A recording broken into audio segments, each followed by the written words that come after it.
Histoire et émergence des dragons. La légende des dragons est ancienne et omniprésente, apparaissant dans les cultures du monde entier. Ces êtres mythiques enchantants et terrifient l'humanité depuis des millénaires, apparaissant dans les histoires des anciens Grecs, Nordiques, Chinois et de nombreux autres peuples. L'origine des dragons est un sujet complexe, plein d'interprétations variées, mais le consensus général est que ces créatures sont nées de l'imagination humaine et des peurs et des fascinations que suscitait la nature sauvage et indomptée.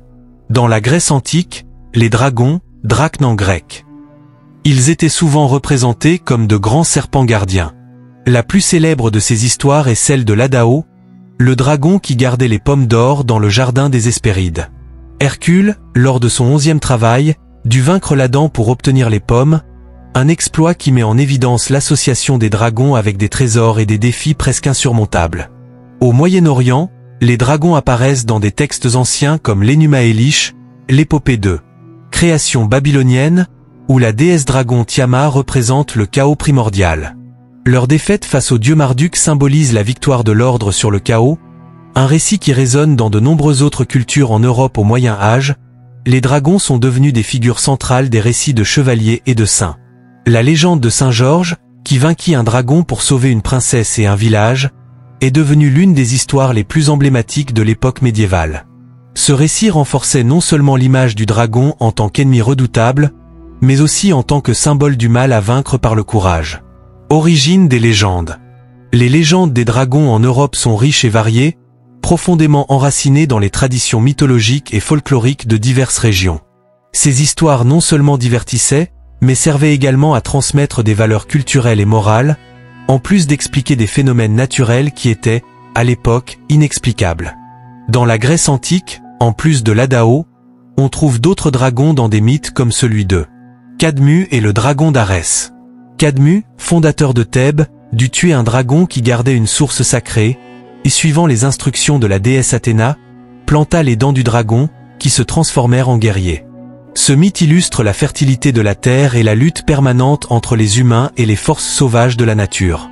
Dans les légendes nordiques, Jormungandr, le serpent du monde, est un personnage central.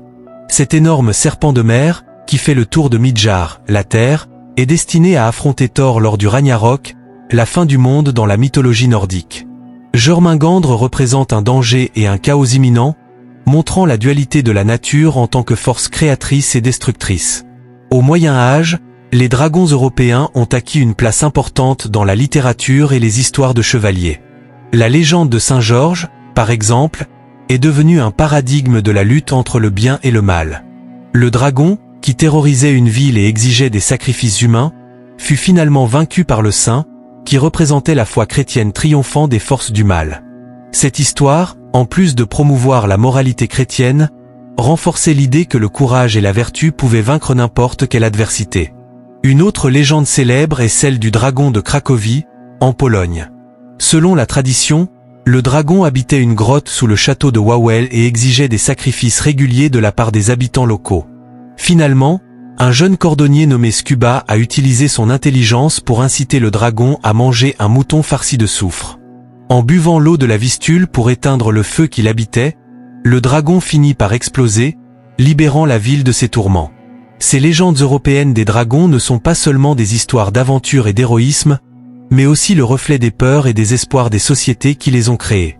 Les dragons représentent des défis à surmonter, symbolisent des forces naturelles incontrôlables, et dans de nombreux cas, sont des métaphores des conflits internes et externes auxquels sont confrontées les communautés.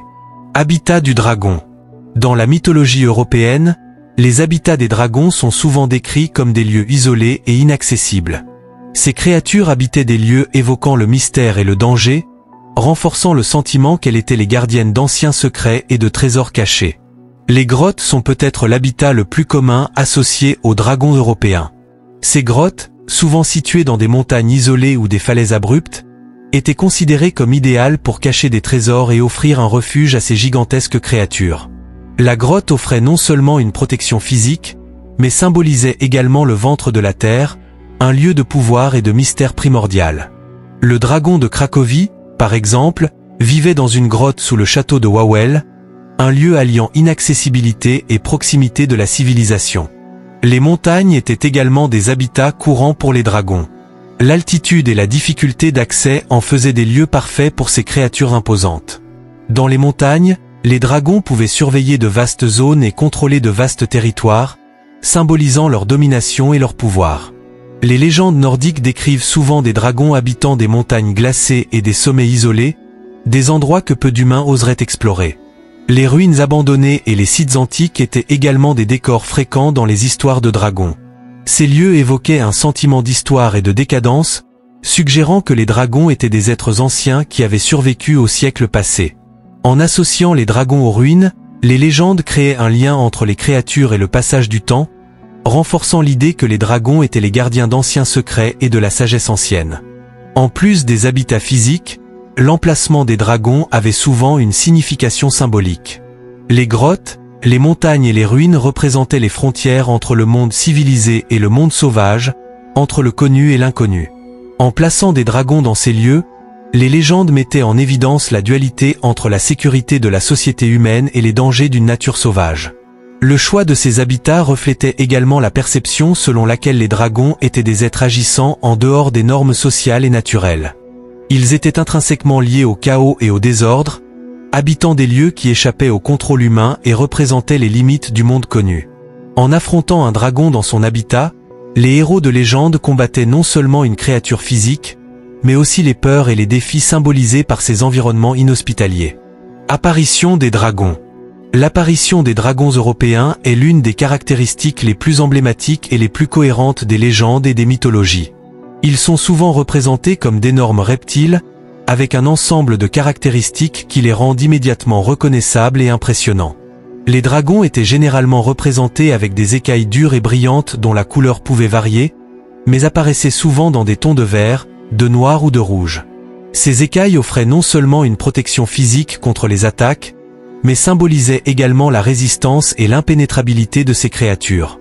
La dureté des écailles représentait un défi pour les héros essayant de vaincre les dragons, nécessitant souvent des armes spéciales ou des stratégies intelligentes pour trouver et exploiter les points faibles.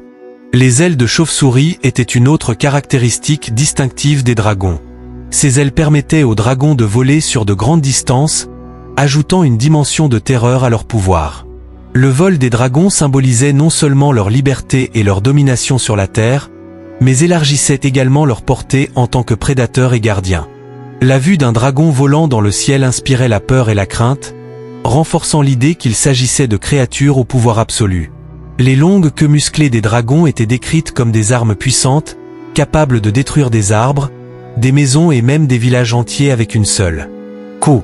Ces queues, ainsi que leurs griffes acérées et leurs terribles dents, faisaient des dragons de redoutables ennemis au combat. Ils étaient souvent décrits comme des machines de guerre vivantes, capables de provoquer des destructions massives et d'affronter n'importe quel adversaire avec la force brute. Certaines légendes européennes décrivent également des dragons dotés de plusieurs têtes ou cornes.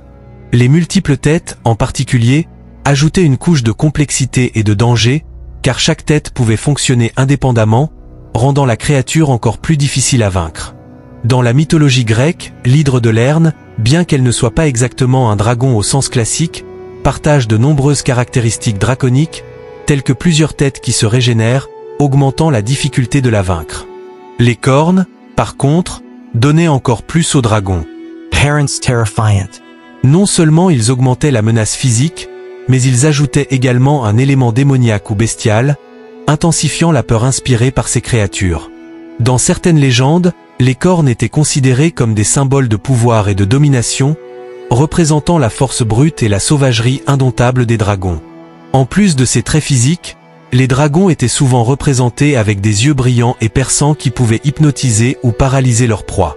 Ces yeux, souvent décrits comme brûlants de feu ou brillants comme des pierres précieuses, symbolisaient la sagesse ancienne et la vigilance constante des dragons. Ils étaient les gardiens non seulement des trésors physiques, mais aussi des secrets ésotériques et des connaissances interdites. Certaines légendes décrivent également des dragons dotés de caractéristiques supplémentaires, telles que des épines le long de leur colonne vertébrale ou une barbe ardente. Ces détails variaient d'une région à l'autre, reflétant les particularités culturelles et les imaginaires locaux. La barbe de feu, par exemple, que l'on retrouve dans certaines représentations, ajoutait un élément visuel dramatique et renforçait l'association des dragons avec le feu et la destruction. Les dragons, dans leur apparence aux multiples facettes, renferment un certain nombre de symbolismes et de significations. Leurs caractéristiques physiques exagérées en faisaient non seulement de redoutables adversaires, mais reflétaient également les forces naturelles et surnaturelles qu'ils représentaient. Ils étaient à la fois des créatures de pure destruction et des gardiens du savoir, capables d'inspirer terreur et crainte. Pouvoir et capacité du dragon. Les dragons européens sont célèbres pour leur capacité impressionnante et leur pouvoir surnaturel, qui en font l'une des créatures les plus redoutées et respectées de la mythologie. Parmi ces pouvoirs les plus connus se trouve la capacité de cracher du feu, un trait devenu presque synonyme du dragon. Ce feu n'était pas une simple flamme. Il était capable de faire fondre du métal, de détruire des villages entiers et d'incinérer des armées. Le feu des dragons symbolisait la destruction pure et la force brute, représentant un défi presque insurmontable pour tout adversaire. En plus du feu, les dragons possédaient une force physique extraordinaire. Ils étaient capables d'écraser des roches, d'abattre des arbres et d'affronter plusieurs adversaires simultanément. Leur force était souvent comparée à celle de dizaines d'hommes, et leurs griffes acérées pouvaient facilement couper les armures et les boucliers. Cette force les rendait presque invincibles au combat, exigeant de la part des héros qui les affrontaient non seulement du courage, mais aussi de la ruse et de la stratégie. Les dragons étaient également connus pour leur capacité à voler. Leurs ailes énormes et puissantes leur permettaient de parcourir de grandes distances rapidement et avec agilité. Le vol élargissait non seulement leur portée en tant que prédateurs, mais symbolisait également leur liberté et leur supériorité sur les humains, confinés au sol. La vue d'un dragon volant dans le ciel était un spectacle qui inspirait la terreur et la crainte, soulignant sa nature mythique et presque divine. La peau des dragons était un autre de leurs grands attributs. Couverts d'écailles dures et impénétrables, les dragons étaient pratiquement invulnérables aux attaques courantes. Cette peau dure obligeait les héros à utiliser des armes spéciales, telles que des épées enchantées ou des lances magiques, pour avoir une chance de blesser ou de tuer la créature. Dans de nombreuses légendes, trouver et exploiter une faiblesse dans les écailles du dragon était la clé pour le vaincre, soulignant l'importance de l'intelligence et de la ruse dans la lutte contre ces bêtes. Certaines légendes attribuent également aux dragons la capacité de parler et de posséder une sagesse ancienne. Ces sages dragons étaient les gardiens des secrets arcaniques et des connaissances interdites, devenant ainsi des conseillers redoutés et respectés. Ils pouvaient offrir de précieux conseils ou lancer de terribles malédictions, selon la manière dont ils étaient traités par les humains qui les rencontraient. Cette capacité de parler et la possession de connaissances anciennes donnaient aux dragons une dimension supplémentaire, les élevant de simples monstres à des entités presque divines. En bref, les dragons européens étaient des créatures d'une puissance incommensurable, combinant force physique, capacité surnaturelle et sagesse ancienne. Ils représentaient les défis les plus extrêmes auxquels l'humanité pouvait être confrontée, symbolisant des forces naturelles indomptables et des dangers surnaturels. Faire face à un dragon était plus qu'une épreuve de courage. C'était un combat contre les forces mêmes du chaos et de la destruction, exigeant non seulement de la force mais aussi de l'intelligence et de la vertu. Adoration et culte des dragons. Bien que souvent considérés comme des ennemis de l'humanité, les dragons étaient également vénérés et vénérés dans plusieurs cultures européennes. Dans certaines traditions, ils étaient considérés comme des dieux ou des esprits puissants, dignes de respect et de vénération. Cette dualité dans la perception des dragons, à la fois destructeurs et protecteurs, reflète la complexité des relations humaines avec ces créatures mythiques. Dans certaines régions d'Europe, les dragons étaient associés à des éléments naturels, comme les rivières, les montagnes et les tempêtes. Par exemple, dans certaines régions de Scandinavie, on croyait que les dragons habitaient les montagnes et les grottes, protégeant ainsi les ressources naturelles de ces régions. Il y avait des rituels et des offrandes destinés à apaiser la colère de ces dragons et à obtenir leur bénédiction. En échange de ces offrandes, les dragons pouvaient offrir protection et prospérité aux communautés locales. Dans la Grèce antique, même si les dragons comme l'Adao étaient souvent les ennemis des héros, il existait également des dragons associés aux dieux et aux temples. Le serpent Python, par exemple, gardait l'oracle de Delphes avant d'être vaincu par Apollon. Ce type d'association lie les dragons à des lieux sacrés et à la connaissance divine, suggérant qu'ils étaient plus que de simples monstres. Ils étaient les gardiens des secrets spirituels et religieux. Au Moyen Âge, l'image des dragons comme ennemis de la foi chrétienne était répandue, notamment dans les légendes comme celle de Saint Georges. Cependant, dans certaines régions, d'anciennes traditions païennes ont continué à influencer la perception des dragons. Dans certaines régions d'Europe centrale et orientale, les dragons étaient considérés comme des protecteurs des cultures et du bétail. Il y avait des fêtes et des célébrations comprenant des danses et de la musique pour honorer ces esprits draconiques, cherchant à assurer de bonnes récoltes et à protéger les animaux contre les maladies et les prédateurs. Le culte des dragons se manifestait également par des symboles et des amulettes. Les amulettes en forme de dragon étaient utilisées comme protection contre le mal et la malchance. Ces symboles éloignent non seulement les dangers, mais invoquent également la force et la sagesse des dragons pour le porteur. Dans certaines cultures, ces amulettes ont été transmises de génération en génération, devenant de précieux héritages porteurs d'une protection ancestrale. La relation ambivalente avec les dragons, à la fois menace et protecteur, met en évidence la complexité des croyances humaines sur le surnaturel. Les dragons représentaient les forces de la nature qui pouvaient être à la fois bénéfiques et destructrices. Adorer et respecter ces créatures était une façon de reconnaître cette dualité et de rechercher l'équilibre et l'harmonie avec le monde naturel. Prédateurs et ennemis des dragons. Malgré leur force et leur capacité formidable, les dragons n'étaient pas invincibles et affrontaient des adversaires devenus légendaires pour leur combat contre ces créatures. Les principaux ennemis des dragons étaient des héros humains. Des chevaliers, des saints et des guerriers qui recherchaient la gloire et la protection de leur communauté. La légende de Saint Georges et le dragon est l'un des exemples les plus célèbres d'un héros battant un dragon. Selon la tradition, Saint Georges affrontait un dragon qui exigeait des sacrifices humains d'une ville. Avec courage et foi, il vainquit le dragon, sauvant la princesse et libérant la ville de la terreur. Cette histoire, devenue une icône de la lutte entre le bien et le mal, a été largement diffusée et adaptée dans plusieurs cultures européennes, renforçant l'image des dragons comme des ennemis redoutables, mais vaincus par la vertu et le courage. Un autre exemple est Sigurd, ou Siegfried, de mythologie nordique et germanique, qui tua le dragon Fafnir. Fafnir était à l'origine un nain avare qui s'est transformé en dragon pour garder son trésor. Sigurd, guidé par les conseils du dieu Odin, réussit à tuer Fafnir et à acquérir la sagesse en buvant son sang.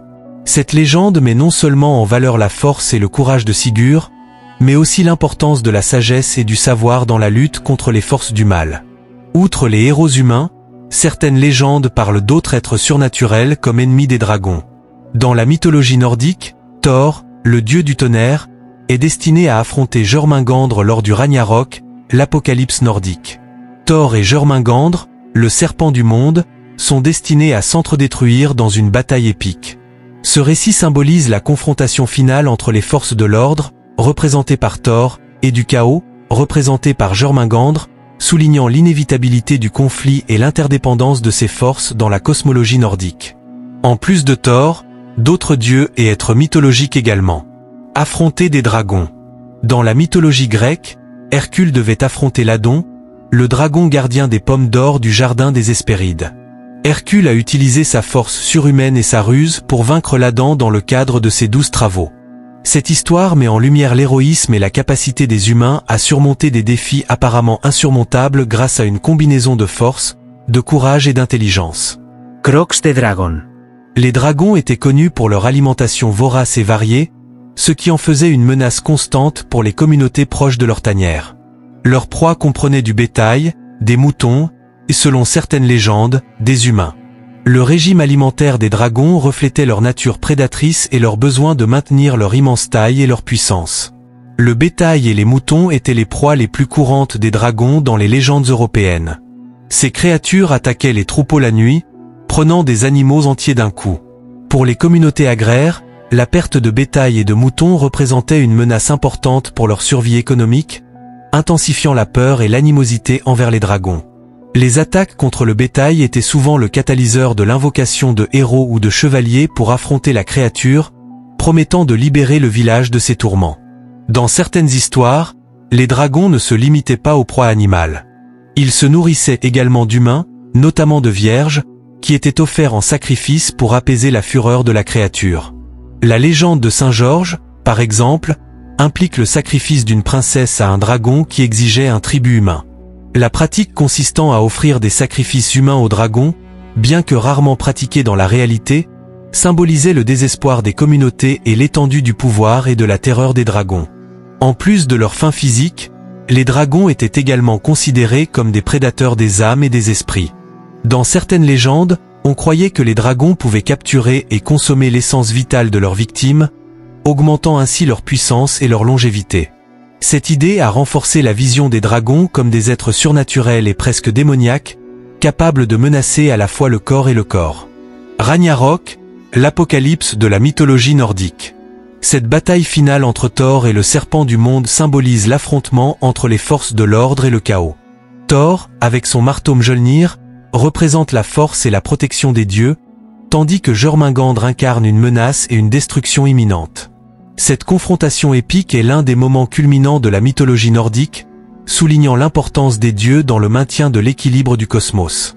Outre les figures héroïques et divines, certaines légendes mentionnent que les dragons peuvent avoir des ennemis naturels ou des rivaux au sein de leur propre espèce.